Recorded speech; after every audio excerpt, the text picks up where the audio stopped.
Amis du Carême en ligne, bonjour. Aujourd'hui dans l'Évangile, Jésus nous donne une maxime qui est passée dans le langage courant. Nul n'est prophète en son pays.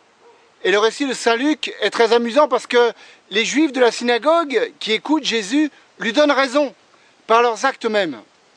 Quand, pour illustrer son propos, Jésus leur parle d'Élie, envoyé à la veuve de Sarepta, de Naaman le Syrien, guéri par Élisée, les Juifs poussent Jésus hors de la ville pour le jeter d'en haut d'un escarpement.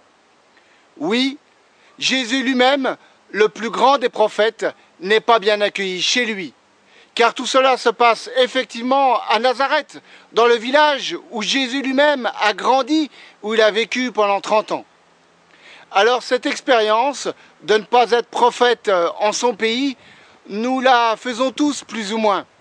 Vous voyez, derrière moi, vous apercevez la chapelle de notre maison mère à Rimont, où je viens de suivre une très belle retraite avec frère Jean-Yves, que vous voyez là à côté de moi.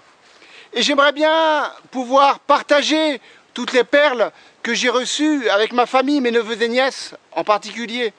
Mais leurs préoccupations sont ailleurs. Et quelle grand-mère ne souffre-t-elle pas de voir ses petits-enfants laisser la foi de côté ou même non baptisés? Jésus nous explique aujourd'hui qu'il ne faut pas s'en inquiéter. C'est sans doute pas nous qui sommes chargés de transmettre la parole au sein de notre propre famille.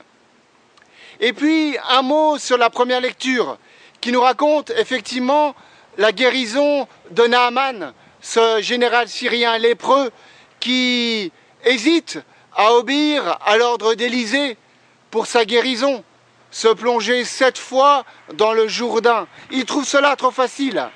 Cette plongée dans le Jourdain, image du baptême, nous montre que quelquefois, nous cherchons midi à 14 h.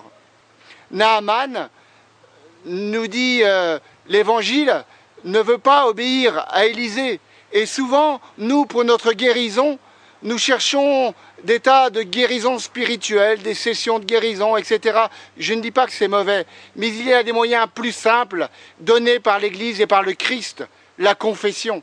Alors, n'attendons pas qu'Élisée vienne nous dire de nous plonger 7 fois dans le Jourdain, mais courons au confessionnal, déposer nos péchés aux pieds de Jésus-Christ, mort et ressuscité pour nous. Amen.